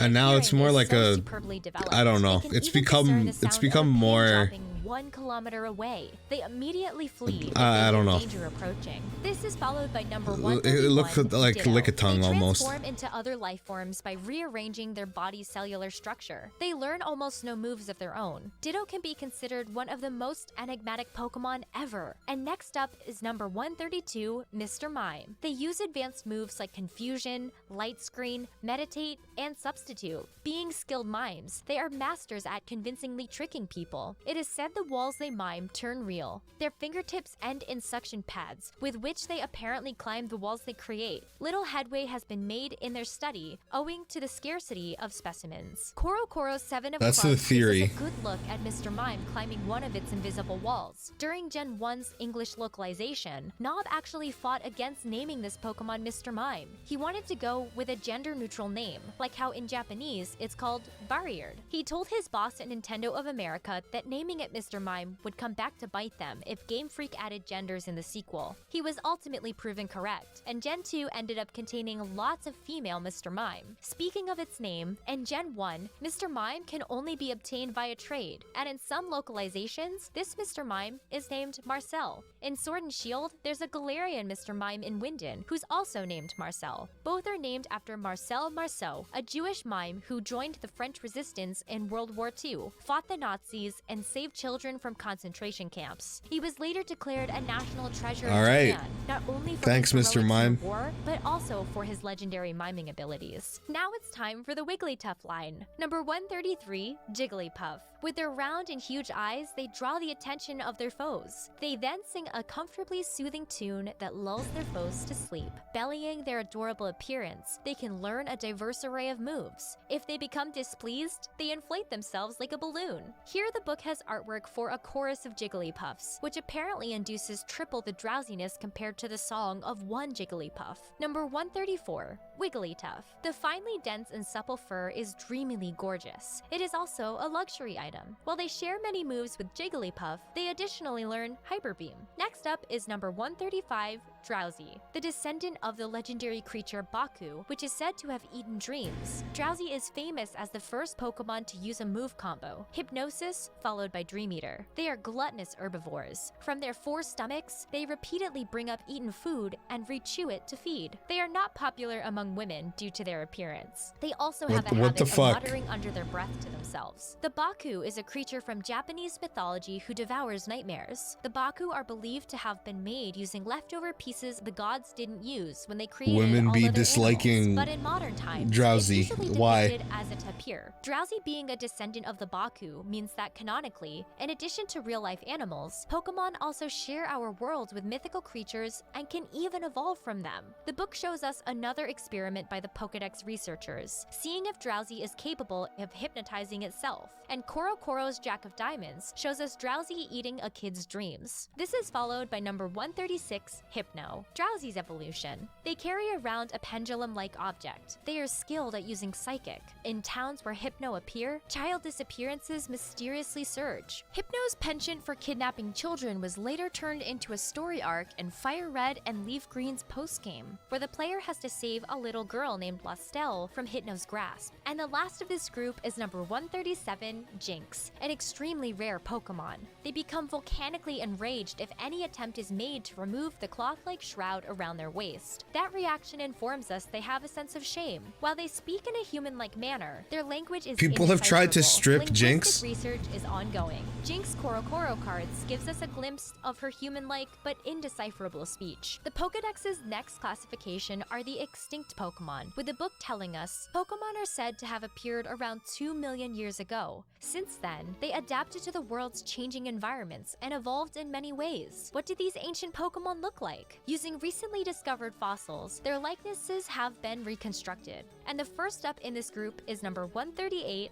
Aerodactyl, the progenitor of birds. They stood 1.8 meters tall. They flew on broad wings while emitting high-pitched cries. From the skull's structure, it is evident their brain was relatively large. Some biologists claim they communicated by crying. Judging by their stiff fangs, they were undoubtedly carnivorous. They must have caught small creatures with their large claws and preyed on them. A very recent discovery of their fossilized droppings attests to this theory. The entire concept of extinct Pokemon appears to be lifted from the 1993 film Jurassic Park, which hit theaters halfway into Red and Green's development. In the movie, scientists resurrect dinosaurs by extracting DNA from prehistoric mosquitoes preserved in amber. The key item used to resurrect Aerodactyl is called Old Amber, and its official artwork shows a mosquito trapped inside. In countless interviews, Tajiri and Sugimori have said Pokemon was partly inspired by Japanese TV shows and monster movies, and even though they didn't confirm it, it's probably safe to assume they drew inspiration from one American monster movie as well. Before moving on to the remaining extinct Pokemon, it's worth pointing out a seeming retcon.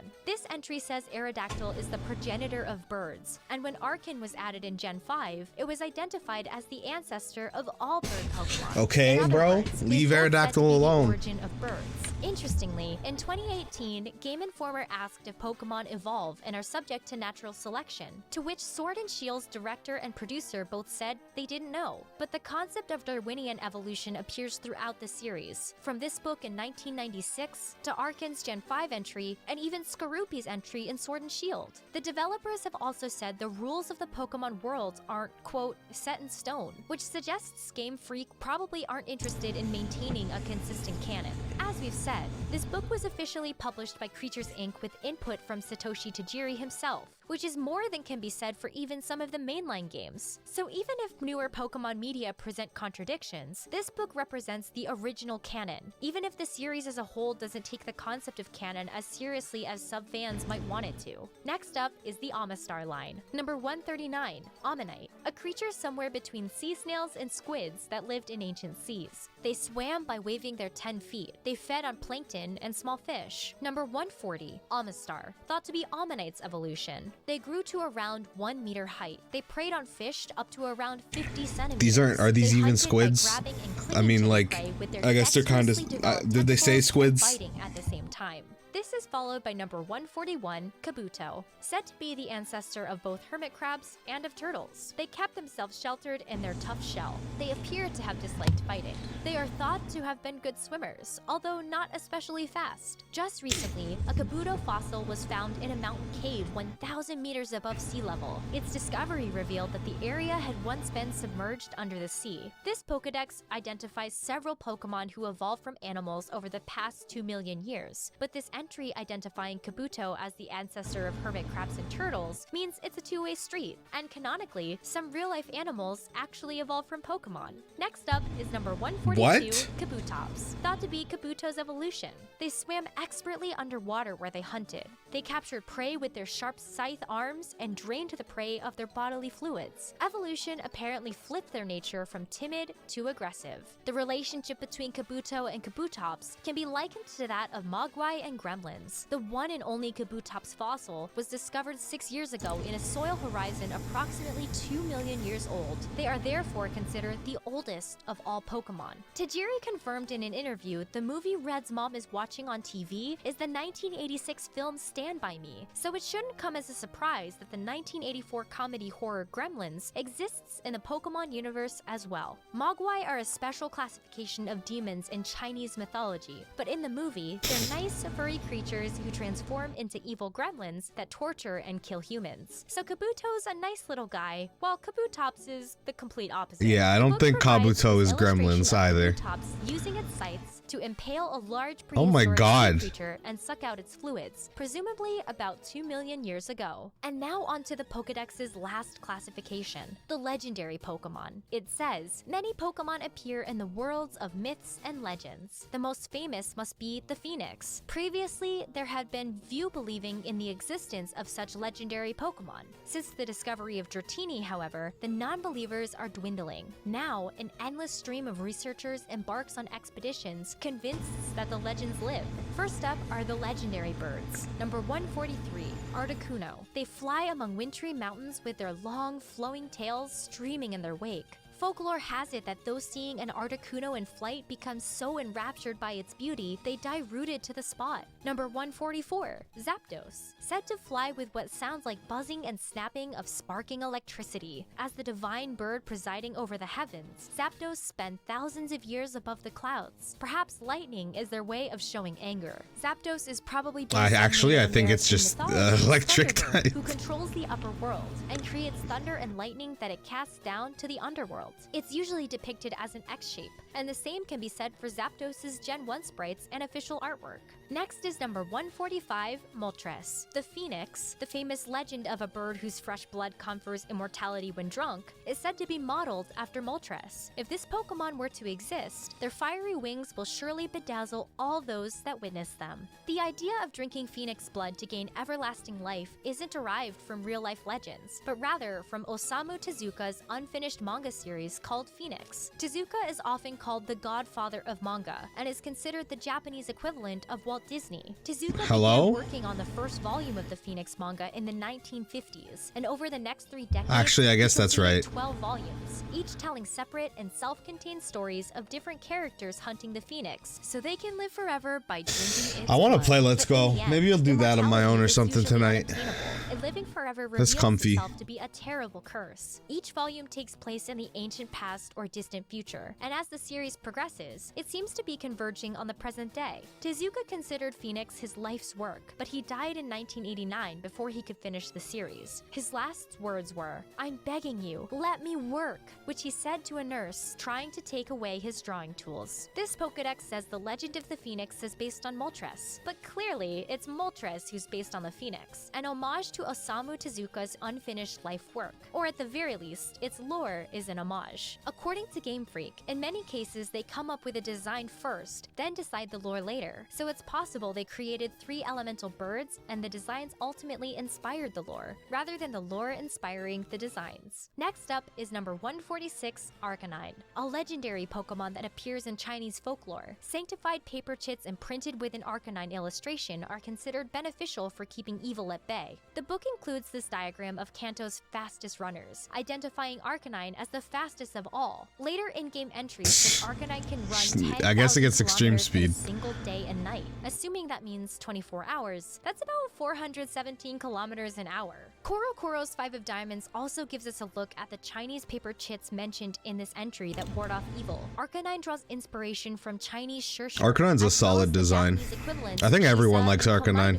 Over the past 1,000 years, Shirshir have taken many forms and go by countless names all across Asia. But in simple terms, they're guardian lions or lion dogs that originated in Chinese Buddhism. They're believed to ward off evil and often placed at the entrances of important buildings like temples. While Mew is Kanto's only mythical Pokemon, most fans consider the 3 birds and Mewtwo as the region's legendaries. But what exactly is a legendary Pokemon? There's no proper definition, with fansite Bulbapedia explaining that no explicit criteria defines what makes a Pokemon a legendary Pokemon. Instead, the only way to identify a Pokemon as belonging to this group is through statements from official media, such as the games or anime. This book is as official as it gets, and it classifies Arcanine as a legendary. Every in-game Pokedex calls Arcanine a legendary Pokemon as well, and in the second episode of the anime, Ash sees an engraving of Arcanine together with That was 3 always legendary weird. birds. The word legendary is only used in red, I always green, thought and blue Arcanine versions was 6 supposed to be a times, much and more only important one of them Pokemon than it suggests ever Arcanine was. isn't a legendary Pokemon. Like, After defeating him I don't in know. battle, a birdkeeper on Route 14 says, I feel like it was supposed to actually be a legendary, and then they were like, as a bird Growlithe. keeper, he's clearly got bird bias, and he's apparently ignorant to Mewtwo's existence as well. This book, as well as another book published a year later, also refer to the Dragonite family as legendary Pokemon, and describe Dratini as the first legendary ever discovered. The dragons are usually considered pseudo-legendaries, but that term was entirely made up by fans. If we set aside fan theories and only take official media into account, an argument can certainly be made that Kanto actually has 8 legendary Pokemon. Oh, come on. 3 birds, 3 dragons, Arcanine, and Mewtwo. Come Or on. at least, that was the developer's original intention back in the mid-90s, which appears to have changed in the decades since. For example, in later generations, the GTS filter lets you exclude players looking for legendaries, and neither Arcanine or the dragons are on that list. Next up is number 147, Dratini.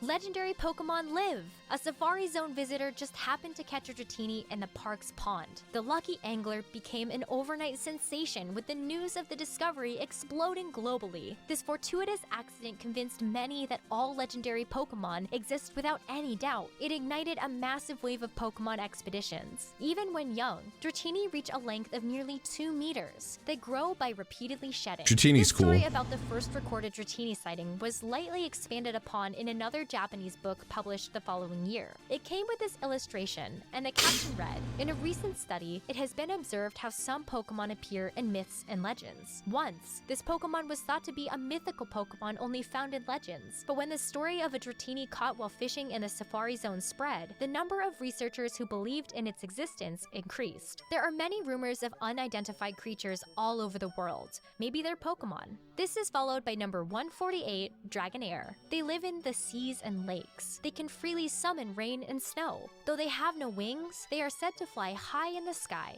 Dragonair's Japanese name is Hakuryu, which in English means white dragon. The name likely originates from its beta design, later revealed on Game Freak's official Japanese website in 1997. Earlier in development, it was literally a white dragon, and we commissioned this fan art to try and recreate what that original Dragonair might have looked like if it ever received proper artwork. And now for number 1. I like Dragonite. Dragonite. In spite of their bulky physique, they can orbit the Earth in around 16 hours. They are said to represent the god of destruction. Flying around What? the world in 16 hours means that Dragonite has a top speed of around 2,505 kilometers an hour. The book provides this diagram of the world's fastest flyers, showing Dragonites the fastest of them all, and just a little bit faster than a fighter jet. And finally, we've reached number 150, Mewtwo. There is an urban legend of a mad scientist whose tenacious recombination of Pokemon DNA resulted in a horrifically brutal creature. Could such a frightening Pokemon really exist? As for Pokemon number 151, Mew's nowhere to be found in this Pokedex. Although Bill does mention it in his journal, it's just a vague mention that a mysterious 151st Pokemon's been discovered. Mew's development and lore can be found scattered across various books, interviews, and radio broadcasts. So if you think we should dedicate a full video to the origins of Mew, let us know in the comments. Huge thanks to Nob for coming on today, and also to Hi-Res Pokemon for artwork scans. Check them out sometime. Did you also know that Lugia's creation was only possible because of the Porygon seizure incident? If that tickles your fancy, check out our videos on Lugia Okay, stop advertising yourself to me. I don't care. Stop it. Stop it now.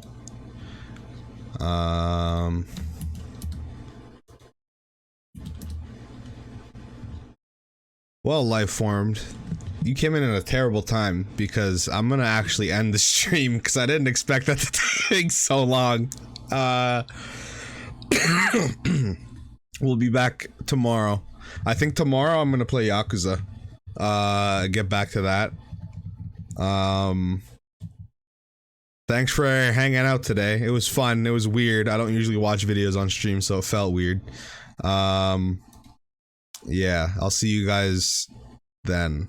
I'm just exhausted. I didn't expect that to take so long. See you guys.